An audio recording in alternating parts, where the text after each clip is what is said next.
അപ്പോൾ തുടങ്ങാം. എന്തിനാണ് ഒരു കാര്യമില്ലാതെ വെറുതെ കുട്ടിക്കാനത്തിനൊക്കെ വെച്ച് പിടിക്കുന്നതെന്ന് ചോദിച്ചു കഴിഞ്ഞാൽ അതൊരു ആംബിയൻസിന് വേണ്ടി പോകുന്നതാണ്. ഞാൻ പറഞ്ഞ പോലെ എല്ലാവർക്കും നാട് വിടാനുള്ള കാരണങ്ങൾ ഡിഫറൻ്റ് ആയിരുന്നു. എൻ്റേത് പ്രൈമറിലി സാമ്പത്തികം എന്ന് പറയുന്ന കാര്യം തന്നെയായിരുന്നു. ഞാനിപ്പോൾ ഇട്ടിരിക്കുന്ന ഈ പൊട്ട ജാക്കറ്റ് കൊണ്ട് അതിനെ പ്രതിരോധിക്കാൻ പറ്റില്ല എന്നൊന്നും എനിക്കൊരു ഐഡിയ ഇല്ല. അപ്പോൾ ഇവിടുത്തെ ഒരു പരിപാടി എന്ന് പറഞ്ഞാൽ നമ്മൾ ബസ്സിൽ കയറി ഒരു പ്രാവശ്യം ടിക്കറ്റ് എടുത്തു കഴിഞ്ഞാൽ പിന്നെ 2 മണിക്കൂർ നേരത്തേക്ക് നമുക്ക് ആ ടിക്കറ്റിൽ തന്നെ യാത്ര ചെയ്യാമെന്നുള്ളതാണ്. അപ്പോഴേക്കും ഈ കൈയൊക്കെ ചെറുതായിട്ട് വിണ്ട് കീറാൻ തുടങ്ങി. എനിക്ക് ഈ കൈ ഇങ്ങനെ ഈ വിരലുകൾ തമ്മിൽ ഇങ്ങനെ മടക്കാൻ പറ്റുകയില്ലാത്ത അവസ്ഥയിൽ ഇങ്ങനെ കട്ടി പിടിച്ച് ഇങ്ങനെ നിൽക്കുകയാണ്. അപ്പോൾ തുടങ്ങാം.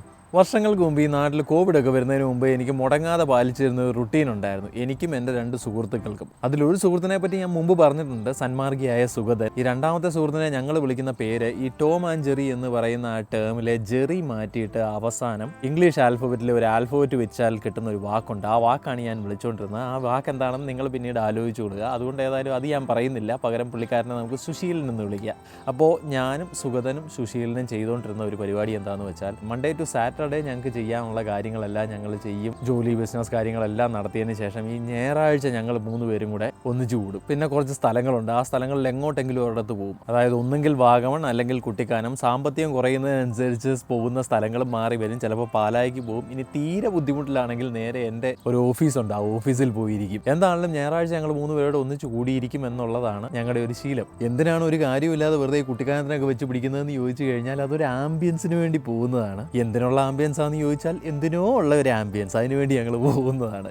എന്താണെങ്കിലും ഞങ്ങൾ കുട്ടിക്കാനത്തിന് പോകുന്ന ദിവസം ഞങ്ങൾ 3 പേരും മുടങ്ങാതെ പറയുന്നൊരു കാര്യമുണ്ട്. ഈ കാര്യം പറയുന്നത് എന്തുകൊണ്ടാണെന്ന് വെച്ചാൽ പണ്ടൊക്കെ കുട്ടിക്കാനത്ത് പോയി കഴിഞ്ഞാൽ ഭയങ്കര തണുപ്പാണ്. പ്രത്യേകിച്ച് രാവിലെയും വൈകുന്നേരവും ഒക്കെ പോകുന്ന സമയങ്ങളിൽ നല്ല തണുപ്പുണ്ടാകും. പക്ഷേ ഞങ്ങൾ ഈ പോകുന്ന സമയങ്ങളിൽ തണുപ്പ് തീരെയില്ല. നല്ല വെയിൽ, അത്യാവശ്യം ചൂടൊക്കെ എടുക്കുന്ന ഒരു സമയമാണ് അന്നൊക്കെ കുട്ടിക്കാനത്ത്. അതുകൊണ്ട് തന്നെ ഞങ്ങൾ അവിടെ ചെന്നിരുന്നേച്ച് മുടങ്ങാതെ പറയും, കുട്ടിക്കാനമൊക്കെ പോയി, പഴയ തണുപ്പൊന്നുമില്ല, ഇത് മൊത്തം ചൂടാണ്, ഇവിടെ ഇപ്പോൾ ആംബിയൻസ് ഒന്നും ഇല്ല, ഇനി ഇങ്ങോട്ട് വരണ്ട എന്നൊക്കെ പറയും. എന്നിരുന്നാലും പിന്നെ അങ്ങോട്ട് വെച്ച് പിടിക്കും. എനിവേസ് കുറച്ച് കാലത്തിനുള്ളിൽ തന്നെ ഞങ്ങൾ 3 പേരും വിവിധ കാരണങ്ങൾ കൊണ്ട് വിവിധ രീതിയിൽ വിവിധ സ്ഥലങ്ങളിലേക്ക് നാട് വിടേണ്ട വന്നു. ഞാൻ കാനഡയ്ക്ക് വന്നു, സുശീലൻ UK പോയി, സുഗതൻ കാനഡയിലെ തന്നെ മറ്റൊരു പ്രൊവിൻസിലേക്ക് പോവുകയും ചെയ്തു. ഞാൻ പറഞ്ഞ പോലെ എല്ലാവർക്കും നാട് വിടാനുള്ള കാരണങ്ങൾ ഡിഫറൻ്റ് ആയിരുന്നു. എൻ്റേത് പ്രൈമറിലി സാമ്പത്തികം എന്ന് പറയുന്ന കാര്യം തന്നെയായിരുന്നു. എനിവേസ് ഞാനിവിടെ വന്ന് ഇങ്ങനെ ജീവിക്കുന്നതിൻ്റെ ഇടയ്ക്ക് വളരെ ചെലവ് ചുരുക്കി ജീവിക്കാനുള്ള ശ്രമങ്ങൾ ഇങ്ങനെ നടത്തിക്കൊണ്ടിരിക്കുകയാണ്. അങ്ങനെ സമയം മുമ്പിലേക്ക് പോയി. എൻ്റെ ഈ നാട്ടിലെ ആദ്യത്തെ വിൻ്റർ വരുന്നു. ആദ്യമായിട്ട് മഞ്ഞൊക്കെ കാണുകയാണ്.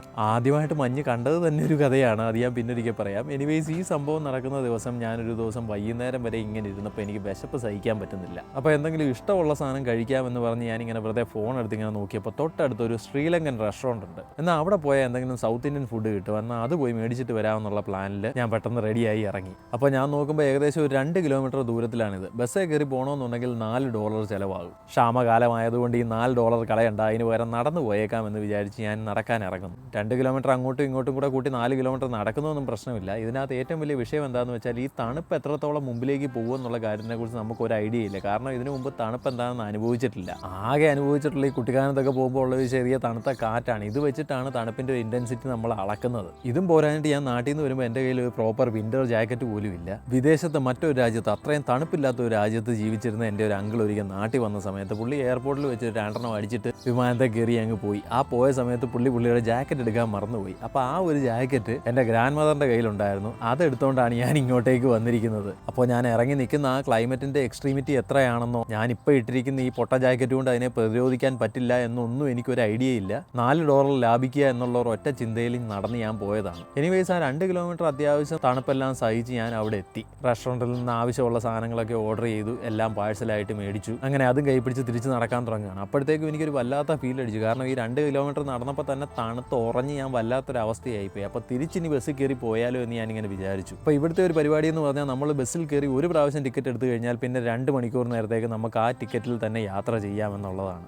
അങ്ങനെയാണെങ്കിൽ ഇപ്പം ഞാൻ ബസ്സിൽ കയറി പോവുകയാണെന്നുണ്ടെങ്കിൽ ഈ 2 കിലോമീറ്റർ ഞാൻ ഈ മഞ്ഞും കൊണ്ട് നടന്നു വന്നത് ഒരു കാര്യമില്ലാത്ത കാര്യത്തിനായി പോകും. അത് കുറ്റബോധം അടിക്കും. അതുകൊണ്ട് ആ $4 ലാഭിക്കുക തന്നെ ചെയ്യാമെന്ന് പറഞ്ഞ് തിരിച്ചും നടന്നു പോകാമെന്ന് ഞാൻ വിചാരിക്കുന്നു. കയ്യിൽ ഈ സാധനവും പിടിച്ചുകൊണ്ട് പതുക്കെ അങ്ങ് നടന്നു നീങ്ങുന്നു.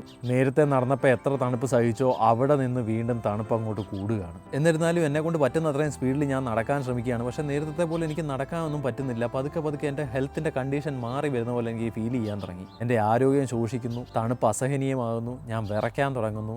പതുക്കെ ഈ കയ്യിലോട്ടൊക്കെ നോക്കുമ്പോൾ ആകുമ്പോഴത്തേക്കും കയ്യിലെ ഞരമ്പുകളൊക്കെ പതുക്കെ തെളിഞ്ഞു വരാൻ തുടങ്ങി. കൈക്കൊരു ചുവന്ന കളറായിട്ട് മാറാനൊക്കെ തുടങ്ങി. ഓരോ കാലെടുത്ത് വയ്ക്കുന്ന ബുദ്ധിമുട്ടായി തുടങ്ങി. നമുക്ക് ടെൻഷൻ മൂക്കുമ്പോൾ മാത്രം വരുന്ന ഒരു ചെറിയ വിയർപ്പുണ്ടല്ലോ, ആ വിയർപ്പ് ഈ തണുപ്പത്ത് വരാൻ തുടങ്ങി. ഈ കൈ പിടിച്ചിരിക്കുന്ന വെയിറ്റ് എനിക്ക് താങ്ങാൻ പറ്റാത്ത പോലത്തെ ഫീൽ വരാൻ തുടങ്ങി. പതുക്കെ പതുക്കെ കാല് വേച്ച് പോകാൻ തുടങ്ങി. ചുരുക്കത്തിൽ എനിക്ക് മുമ്പിലേക്ക് നീങ്ങാൻ പറ്റുകയില്ല എന്നുള്ള അവസ്ഥയായി. അവിടെ എവിടെയെങ്കിലും നിന്ന് ആരോടെങ്കിലും സഹായം ചോദിക്കാമെന്ന് വെച്ച് കഴിഞ്ഞാൽ അവിടെ ആരുമില്ല. പക്ഷെ നിൽക്കുന്നതനുസരിച്ച് വീണ്ടും നമ്മുടെ അവസ്ഥ മോശമാകുമെന്ന് അറിയാവുന്നതുകൊണ്ട് വീണ്ടും വേച്ച് ഞാൻ മുമ്പിലേക്ക് നടക്കാൻ ശ്രമിക്കുന്നു. ഇനിയും ഒരു കിലോമീറ്ററോളമെങ്കിലും നടന്നാലേ വീട്ടിലെത്താൻ സാധിക്കത്തുള്ളൂ. ഒന്ന് ഓടാമെന്ന് വെച്ച് കഴിഞ്ഞാൽ കാലെടുത്ത് നീട്ടി മുമ്പിലേക്ക് വെക്കാനുള്ള ആരോഗ്യം പോലും കിട്ടുന്നില്ല. ഒടുവിൽ ഏകദേശം ഇത് കയ്യിൽ നിന്ന് പോകുന്ന ഒരു അവസ്ഥയിലേക്കാണ് പോകുന്നതെന്ന് എനിക്ക് മനസ്സിലായി. അപ്പം ഞാൻ പെട്ടെന്ന് വിചാരിച്ചു, ഒരു കാര്യം ചെയ്താലോ, ഈ കയ്യിലിരിക്കുന്ന സാധനം വെച്ചിട്ട് ഈ നിലത്തെങ്ങാനും കിടന്നാലോ, ആരെങ്കിലും വന്ന് ദയ തോന്നി വന്ന് സഹായിക്കുന്നെങ്കിൽ സഹായിക്കട്ടെ, അല്ലെങ്കിൽ ഇവിടെ കിടന്ന് പരിപാടി തീരട്ടെ എന്നൊക്കെ ഞാൻ വിചാരിക്കുകയാണ്. അങ്ങനെ വേച്ച് ഇതും ആലോചിച്ച് നടക്കുമ്പോൾ എനിക്ക് മനസ്സിലായി, ഞാനിങ്ങനെ ഇവിടെ കിടന്നു കഴിഞ്ഞാൽ ഇവിടെ സഹായിക്കാൻ വേണ്ടി ഒന്നും ആരും വരാൻ പോകുന്നില്ല. നമ്മളിവിടെ കിടന്ന് തീരുക എന്നുള്ളേ ഉള്ളൂ. നമ്മളിവിടെ കിടന്ന് തീർന്നു കഴിഞ്ഞാൽ നാട്ടിലെ അവസ്ഥ വളരെ ശോചനീയമാകും എന്നുള്ള ചിന്ത